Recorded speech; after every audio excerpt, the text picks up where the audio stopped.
খোলা কিমান বছৰ হ'ল? বছৰটো অনুমানো এনেকে মনত নাছে হ'লেও 50 ধৰক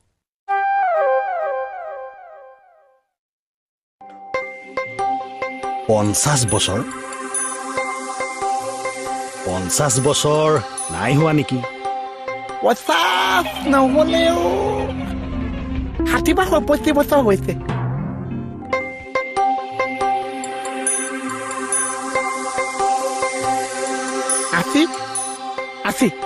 আশী নহয় ছাৰ 10 বছৰমান হৈছে 10 বছৰটো হৈছে চাওকচোন আজি 10 বছৰে মই ইয়াতে চাহৰ দোকান দি আছো কিন্তু আমাৰ একেলগে চাহ দোকানী মুদৈ আজি ক'পা ক'লে গুচি গ'ল চাহ কোন মুদৈ? নৰেন্দ্ৰ মুদৈ ভাই অ' বেহন খোৱা খুই অ'